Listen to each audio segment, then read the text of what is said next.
What's up mga kapantot? Andito na naman ang inyong lingkod, ang dakilang pantot. So yan, magandang araw sa inyo. At ang araw ay February 6, 2026. Balik Malbar na naman tayo. Metro Tarp, Tanawan City, Batangas. At nakabuo nga sila ng 7 pakarera sa araw ng Biyernes. At ngayon naman ay masusubaybayan natin kung sino talaga ang may inam at magkasubukan ng mga kabayo. So dito naman mga boss para sa lahat ng mga tatay at nanay ko at ng mga subscriber ko, mga boss mag-subscribe kayo para update kayo lagi sa lahat ng mga ginagawa ko. At syempre, alam nyo naman, ang karera, karera yan. So, galingan natin, lamang ang may alam talaga sa karera. Ito sana, hindi makaperwisyo itong mga sinasabi ko. Ito para sa inyo, okay? Race 1, magsimula na po tayo mga boss. Dito sa race 1 na to, 3-year-old in above maiden race, non-placer, 1200 meter race. Whirlwind, Baron of Sipokot, Cover Ops, Batang Lokban, Little Flower, at Sweep Zingy. Ito mga boss, ito naman kasi, nakaraan na scratch yung Sweep Zingy na to. So, si Sweep Zingy, alam ko isang takbo na lang renunsyo na. Nakaraan, nasa ano na to, na scratch nga to. So, di natin alam, ano nangyari, tingnan na lang natin bukas, no? So, ang karera na to, 2-horse race lang to. Whirlwind, numero 6, at Baron of Sipokot. Pahala na po kayo mag-ano dyan, mamili dyan. Numero 5 at numero 6, kung magdadalawa kayo, magdalawa na po kayo, 5, 6. Ang tingin kong pwedeng tumalo, sila lang dalawang, sa isa't isa lang. Baron of Sipokot at Whirlwind, mamili na lang po kayo dyan. Okay, tumako naman po tayo dito sa race number 2. Dito naman sa race number 2, 1200 meter race, first pick 6 covers 2 to 7. Andito nga si Love ko to, Lightning Bolt, Sky Lover, Anger Maxine, Winning Shot, at si Lake Apo, Tokyo Rumba, at Reyna Margareta. Pero dito sa karerang ito, medyo nabababaan na ako kay Love ko to. Sobrang laki ng binaba nito, no? At bago na may-ari nito, no? Love ko to. Kaya tingin ko siya na rin ang first choice ko. At sinong tatalo sa nakikita ko, pwedeng tumalo yung numero 6, Lake Apo. Sinakyan na rin ni Patricio Fati Dilema. At syempre, andyan na naman si Tokyo Rumba. Siya na rin ang panersera ko dyan. Halimbawa, pag nangyari, walang lumutya kay Tokyo Rumba, natapos ang karera. Ayan, tatlo na yan. Ang pili ko. 1, 6, 7 sa karerang yan. Good luck po, bayang karerista. At tumako naman po tayo dito sa race number 3. This is the race number 3. Dito naman sa karerang ito, mga boss, andito si Phil Zamore, Zabel, and Chain Melody, Let Her Cook, Dreaming Always, Sandigan, is Polarion, at Generative. Dito sa karerang ito, tingin ko, nagagaan ako sa labang ito. Fields Amor. Siya naman ang nakikita ko, Jeffrey Tagulaw Zarate, maganda ang kinikilos at magandang tinatakbo. Kaya siya na yung napupusuan ko. Panigundo ko, ito rin, nabili na rin si Unchained Melody, numero 3. Tingin ko naman itong dalawa, subok na. At nalalamangan ako sa kanila.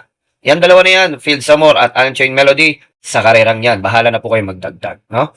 At tumako naman po tayo dito sa race number 4. Race number 4, Piracom rating based on the capping system, 42 to 56.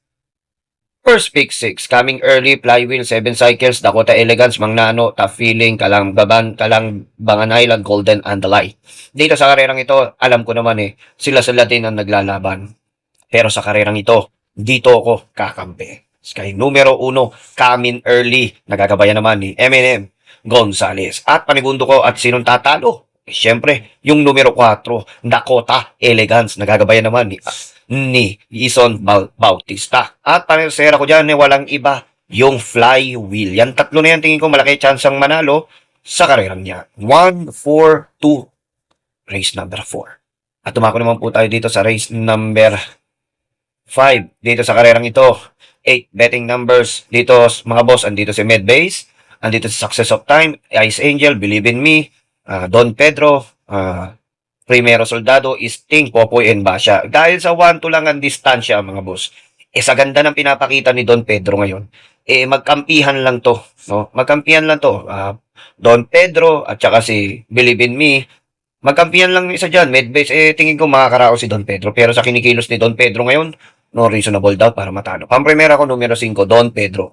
Nagagabayan naman ni Charles Reyes. At panigundo ko yung numero 7, Sting. Yan, dalawa na yan. Tingin ko, big chance to win. Wala na ako napipili sa kanila, kundi silang dalawa lang. Don Pedro at Sting. Bahala na po kayo magdagdag. At tumako naman po tayo dito sa race number 6. Dito naman mga boss, andito si Shiver Me Pink, Mutya ng Pasay, Bright Tree, Diamond Power, This Old Heart of Mine, Del Campo, Storm Landing, at saka si Sai Sante. Dito sa karerang ito, alam naman ang past stepping to, si Shiver Miping, numero 1. Alam ko naman maganda yung tinakbo nito last run. Dun. Maganda tong tinakbo ng last run, Shiver Miping, no? Kaya tingin ko malaki chance ang manalo sa karerang yan. Shiver Miping, ang primera ko yan. Panigundo ko naman dito, mga boss. Tingin kong pwedeng tumalo sa kanya.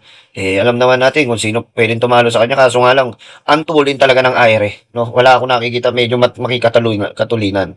So, kung makakadikit at bubuligligin, hindi naman pepersahin yung mga kabayo at tingin ko wala talagang tatalo.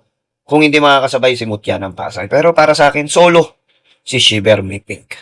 So, yan, dumako tayo sa race number 7. Race number 7, Anyare, Sky Plus, Catbike, Naughty Angel, Sina, Golden 8, Shadow of Sipokot, at Oruti.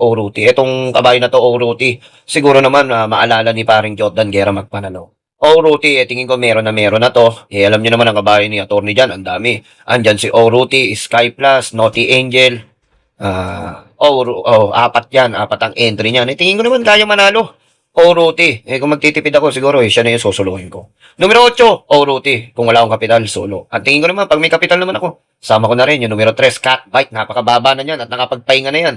At panersera ko dyan, yung numero 4, Naughty Angel. Yan, tingin ko kasi, atas ka ba si Anyari, no? Sobrang baba na dyan, kaso nga lang, numero 1 pa, no? Manalo na lang siguro siya. So, yan. Good luck sa mga bayang karerista. Maraming salamat po sa inyo, sa lahat ng mga nag-subscribe, at syempre sa lahat ng mga sumubaybay. Salamat po sa inyo. Hanggang sa muli. Abot ng aking makakaya. Pera nyo, isip nyo, sundin nyo. Ako po si Dakilang Pantot, ang nag-iisang dakila sa karera.